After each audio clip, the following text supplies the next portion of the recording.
Você chega na farmácia e não tem ninguém atrás do balcão. Não tem balcão, não tem ninguém.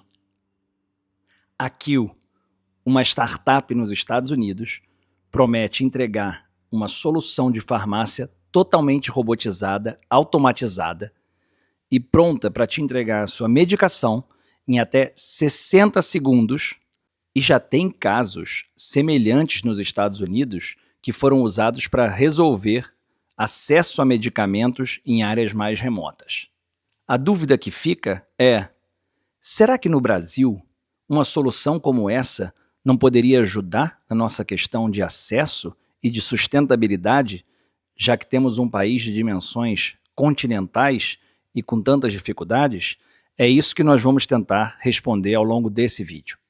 E para pensar nas lições que nós podemos aprender, vamos tentar entender um pouco mais sobre as dificuldades que o nosso país tem nessa questão. Hoje, no Brasil, quase 6,5 milhões de pessoas comprometem mais de 1/5 da sua renda só para comprar remédios. E uma parte importante da população precisa acessar os medicamentos através de programas como o Farmácia Popular, que são excelentes, têm um resultado incrível, mas que não conseguem atingir a toda a população. Os dados do Ministério da Saúde mostram que o Farmácia Popular chega a em torno de 85% das cidades brasileiras. O que quer dizer que mais de 800 municípios no Brasil não têm qualquer farmácia credenciada ao Farmácia Popular. Além disso, mesmo em localidades onde você tem o Farmácia Popular, você tem uma parte da população com dificuldade de se locomover.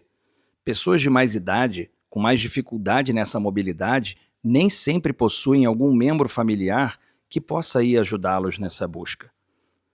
O que faz com que qualquer trajeto, por menor que seja, leve algum impacto na questão do acesso a esses medicamentos. Uma vez entendidas as dificuldades que temos, sejam questões geográficas, sejam questões financeiras e econômicas, ou mesmo da própria formação desse núcleo familiar, nós temos que entender que tecnologias como essa, que estão sendo agora apresentadas, podem sim ser parte da solução nesse nosso sistema brasileiro. Mas o que é que a Kill está apresentando nesse momento? O que a Kill está apresentando é uma solução de farmácia robotizada para que até 60 segundos você tenha uma solução que te entregue a sua prescrição de medicamentos com um custo total dessa operação até 96% menor do que o custo de uma farmácia normal. O que temos de informação ainda é muito primário, mas chama aqui a atenção uma questão importante. A empresa diz que opera sem farmacêutico no local, mas o que nem a empresa, nem a cobertura da mídia sobre essa empresa está dizendo até o momento é se eles irão oferecer algum tipo de telefarmácia, algum tipo de acompanhamento à distância. E, obviamente, esse tipo de acompanhamento é fundamental para qualquer que seja a ação que seja feita. O que nós estamos falando é que, para áreas mais difíceis de se conseguir um profissional, de se formar e manter sustentável uma operação com uma farmácia completa, uma unidade como essa pode significar a diferença entre ter ou não ter acesso ao medicamento. Pode significar a diferença entre uma população que faça parte de uma política pública de saúde bem implementada e uma população completamente apartada das políticas públicas.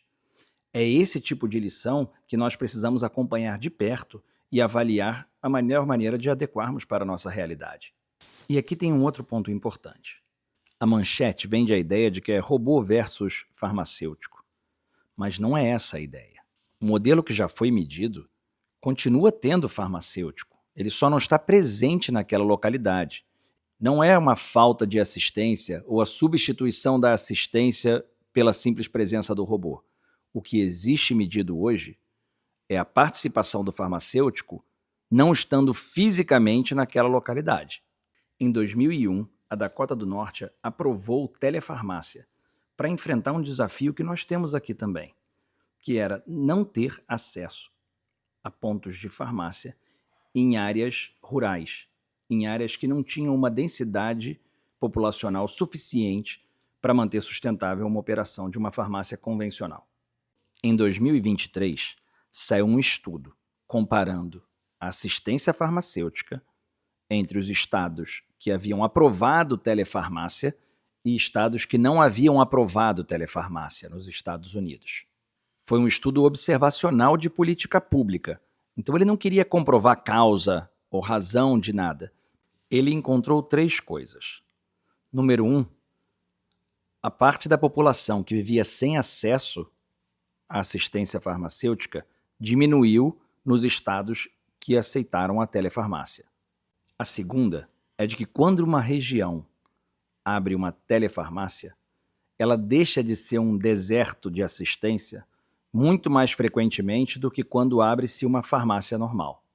E a terceira é de que a telefarmácia se instalou onde a necessidade estava, onde a população não tinha esse tipo de atendimento.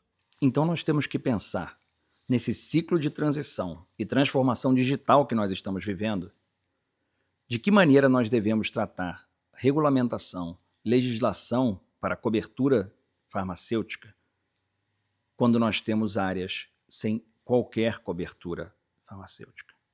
Porque aquela mesma regra que protege a população ao solicitar a permanência de um farmacêutico durante todo o período de funcionamento de uma farmácia é a regra que coloca uma boa parte da população sem qualquer acesso. Se nós já estamos falando de teleatendimento em tantas outras áreas, será que não deveria ter telefarmácia?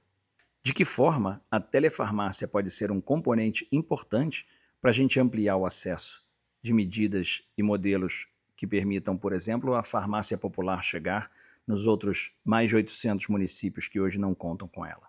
Vou dizer o que eu faria.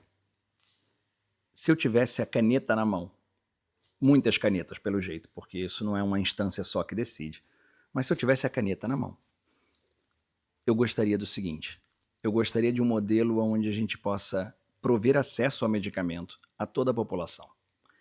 Que a gente pudesse testar esse tipo de tecnologia e esse modelo de farmácia robótica em áreas que já tenham alguma dificuldade, mas que nós possamos medir essa dificuldade e, durante um período, avaliar quais são os indicadores de acesso a medicamento, cobertura do tratamento, adesão ao tratamento, que nós possamos medir na população assistida agora por uma unidade dessa robótica versus uma outra população semelhante sem o mesmo acesso. Isso nos daria a dimensão do potencial de mudança que esse tipo de modelo traz.